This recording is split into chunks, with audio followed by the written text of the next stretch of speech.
पक्षियों को घर में कहाँ पानी रखने से घर में किसी भी तरह का कलेश नहीं होता है, इनकम बढ़ती है और नेगेटिविटी भी दूर रहती है और सुख समृद्धि भी बढ़ती है। आइए जान लेते हैं पंडित जी से। बताएं पंडित जी। मुख्य द्वार पर पंछियों और जानवरों के लिए पानी रखने से घर में सुख समृद्धि आती है। घर की दक्षिण पूर्व दिशा में पंछियों के लिए पानी का कटोरा रखने से परिवार के लोगों की आमदनी और आय के स्रोत में बढ़ोतरी होती है। घर की छत पर पानी भरकर रखने से घर में किसी भी तरह की नेगेटिविटी नहीं आती है। राहु दोष से भी आराम मिलता है। आपके घर में कलेश होता है तो लोग बहुत बीमार रहते हैं, तो अपने घर की बालकनी में पंछियों के पीने के पानी की व्यवस्था करें। जो लोग अपने घर के आंगन में पंछियों के लिए पानी रखते हैं, ऐसे लोगों के घर में बरकत आती है और माँ लक्ष्मी प्रसन्न होती है। ऐसा करने से कर्ज से भी जल्दी मुक्ति मिलती है। एक बात आपको बताऊं कि ये सनातन धर्म का देश है और भारत भूमि है। यहाँ एक से एक दानवीर कर्ण, एक से एक दानी, एक से एक धर्मात्मा इस पृथ्वी पर अवतरित हुए और आज भी अगर बुराई बढ़ी है तो अच्छाई भी है, चाहे कम मात्रा में ही हो, अच्छाई भी है और अच्छे लोग भी हैं। केवल बुरे लोग नहीं हैं। केवल बुरे लोग अगर होते तो ये पृथ्वी कब की पाताल में चली गई होती। कुछ अच्छे लोग हैं जिनके पुण्य और प्रताप से, संतों के पुण्य प्रताप से ये पृथ्वी टिकी हुई है। जब तक असली नोट नहीं होगा तब तक उसका नकली नहीं बन सकता। असली नोट का ही नकली बनता है। तो इसलिए अच्छे लोग भी हैं। उन्हीं अच्छे लोगों के आड़ में खराब लोग स्वांग करके गलत मार्ग का चयन करके अपने स्वार्थ की सिद्धि करते हैं। महाराजा शिवी चक्रवर्ती सम्राट हुए। एक दिन सिंहासन पर बैठे थे, एक कबूतर आकर के उनके गोंद में बैठे और उनके महल में एक बाज पंछी आकर के बैठ गया, ईगल। उसने कहा, हे राजन, ये मेरा आहार है, इसे छोड़ दो।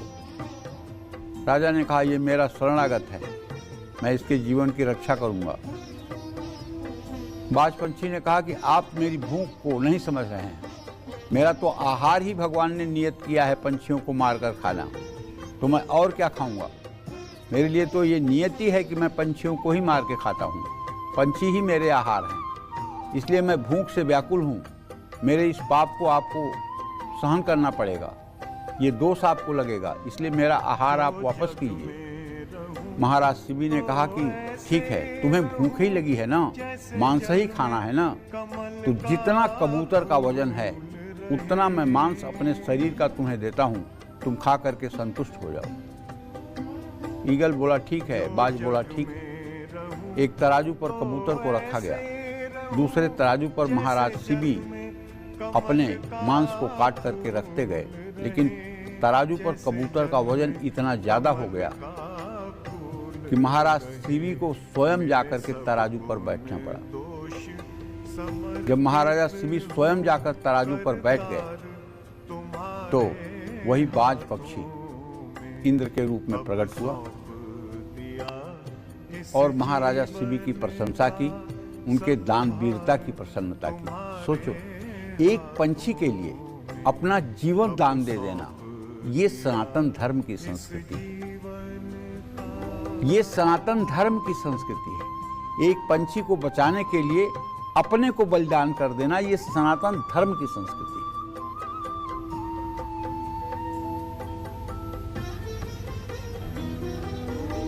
दिलीपस्य गो सेवा नाम का एक संस्कृत में चैप्टर है, जिसमें एक सिंह एक गाय को मारना चाहता है और महाराजा दिलीप गाय के बदले अपना पूरा शरीर सिंह के सामने प्रस्तुत करते हैं कि तू मुझे खा ले और इस गाय को छोड़।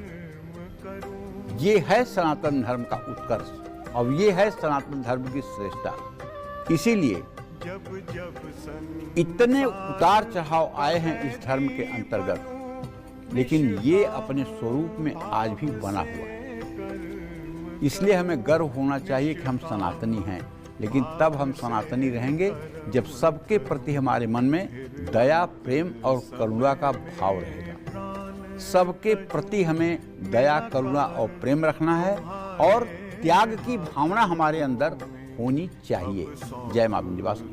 चीज यानी शक्कर आपको कौन से शारीरिक और आर्थिक सुख दे सकती है?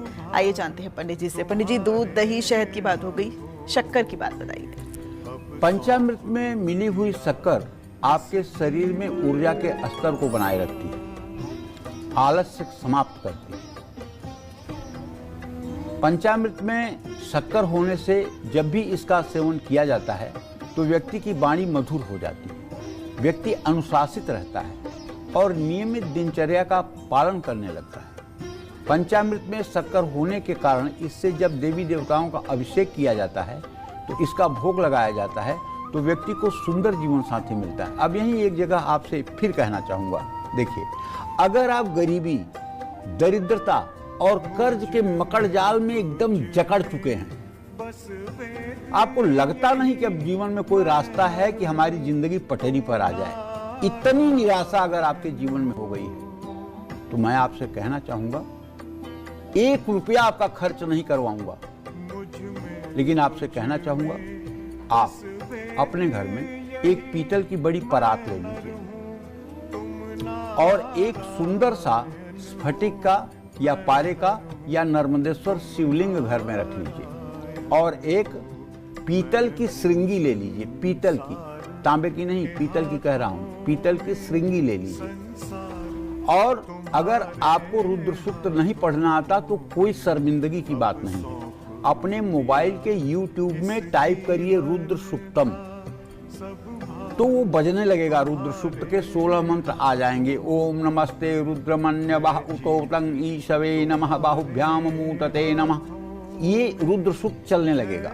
और जब रुद्र सूक्त चलने लगे तो आप गन्ने का रस अपने पास पर्याप्त रख लीजिए, 1 लीटर, और उसको श्रृंगी में भर करके शिवलिंग पर धारा दीजिए, शिवलिंग पर उसको गिराइए।